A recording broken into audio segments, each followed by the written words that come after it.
I'm out in the van.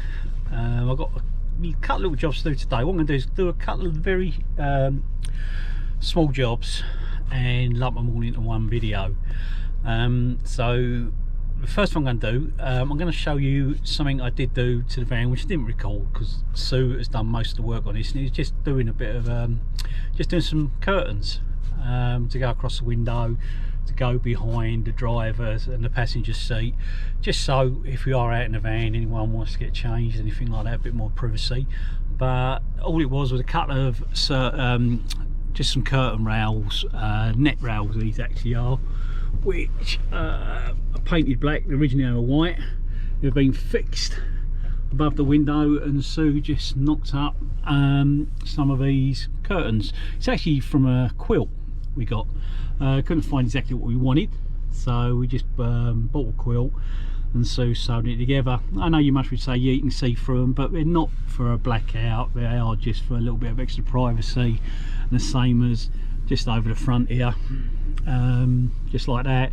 This one, it's in the back there somewhere, not hung it up yet because when you open the door the wind catches it, and a couple of times it has flown off and got caught in the door, so we'll only put it up if need be. But as I say, yeah, she run them up on the sewing machine, so just a little bit something, so give a bit more privacy in the van if it's required. Right, the other job I am going to do today, let's open these up a little bit, give me a bit more light, is when the seats went in, obviously getting the thickness of the wood, the flooring and what have you, I just sort of come up a little bit short. So the actual brackets, these runners for the seats, sit a little bit proud. As you can see, I'm just sort of pushing my finger a little bit.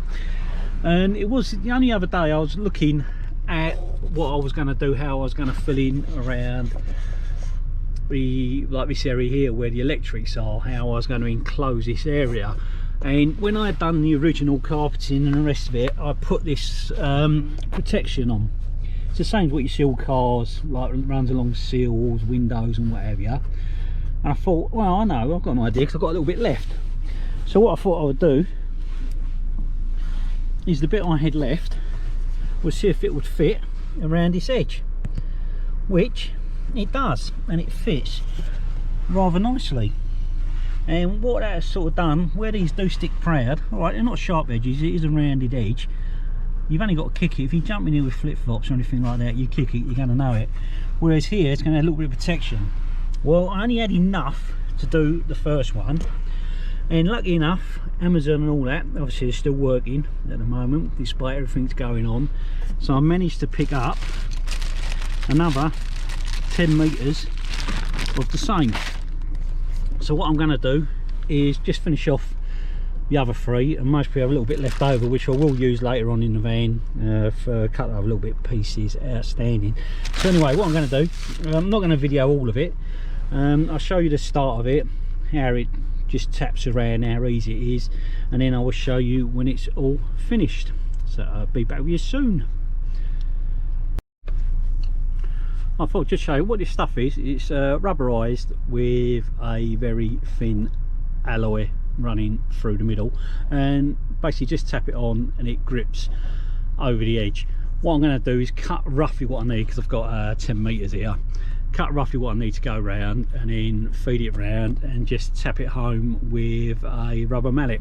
It doesn't need a lot, you can actually push it on by hand when you're doing around the van and that, but it's a little bit more difficult, it's close to the floor, and I think it just gives it a little bit of a neater edge, as you can see with this one I had done earlier. So let's get on, let's measure these up and get them done.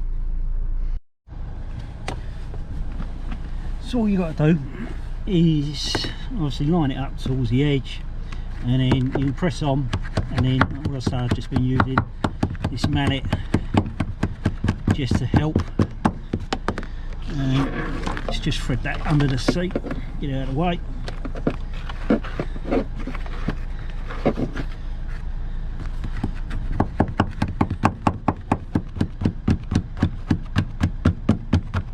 Continue tapping round.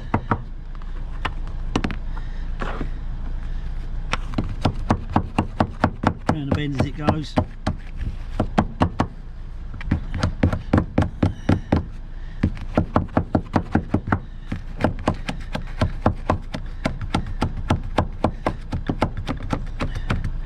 and all the way around. Lucky enough, these seats do lift forward, so I can get the seat out of the way for the bits I can't get to. But that's basically how it's done. So finish this one off, got another two to done. I've cut them down to size, and I will get back to you when it's all done. What I've done, just to make it a little bit easier, and I don't think it's something I have shown in any of the videos of the film, of the van, is taking the seats out. So here's one of them here, the other one's out there. As I say, so they do lift straight out, and it's going to be easier edging around this. I don't like taking them out, they do weigh a little bit, and you've got to mind you don't drop on your toes, but it's going to make it a lot easier for doing the last two. Yeah. So there we go. All four runners edged, so protect the toes. Yeah, not a bad little job. As I say, just a small job, but it does add a bit of a finish to it. All these little jobs mount up. But anyway, that's that one done. While I was putting the seats back, I thought I'd just show you. Obviously that is the seat in the upright position. From that position it comes out by lifting this handle. It releases the brackets at the bottom, you lift that straight out, and obviously that gives you a bit more space in the van. And then on the side there's this handle here. What I do while holding the camera, pull that down, and that lowers that seat down. That locks into there, and then handle on the side here. Again, two-handed if I can. Release that, and that brings that into the upright. It's also got one other position. It has got a recliner position like that, so you can lean back a little bit in the chair. That's how they go in and out.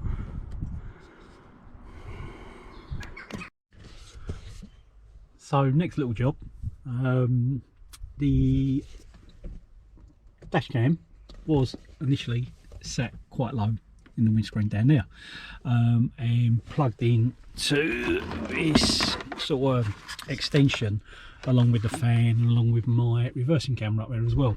So what I've done, I got a hardwire kit last year, and I just never had the time to install it. So next base Dashcam hardwire kit.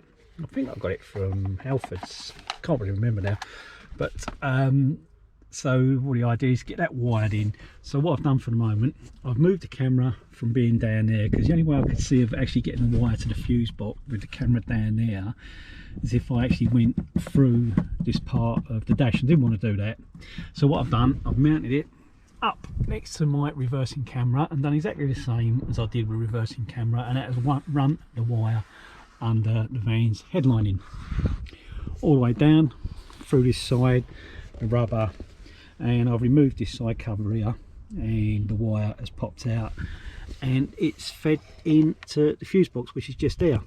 So what I need to do now is, the idea is I could have the camera running all the time, so I'd need to find a fuse which was permanently live, so it acts as a bit of a CCTV camera. Not too fussed with that, to be honest. I do want it more of a dash cam, so what I need to do is find one of these fuses which is only live when the ignition is in. So when the keys are in, the ignition's turned on, same as the camera does when it's plugged into the cigarette lighter, it would just fire up. So what I need to do, get my book, have a look what's what, and also give it a little go with a multimeter as well, just to check it out, and get that wired in. What that will do, that is going to sit on one of these little piggyback fuse things. So this come with a kit. That's 2 amp for the camera, and what that will do, once I find the fuse, I'll remove the fuse. These blades replace the fuse, and the fuse sits in that slot there. So the fuse is still there for whichever bit of kit I find. I might, if it's easy enough, just to the side lights, because these have got running lights on the front, so when the key's in the ignition, see if I can find out which one's the running lights, and then just wire it in from there. When I've done that, I'll get back and show you, hopefully it working.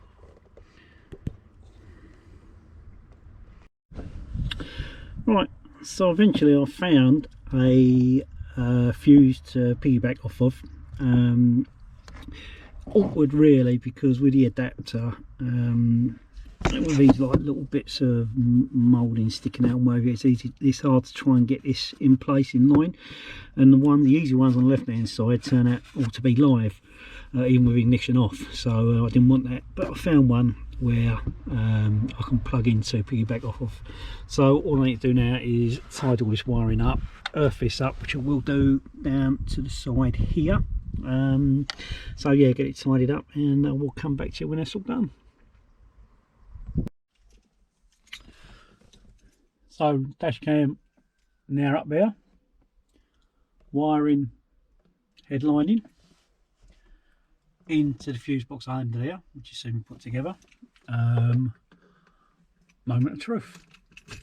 Keys in, ignition on, see what happens.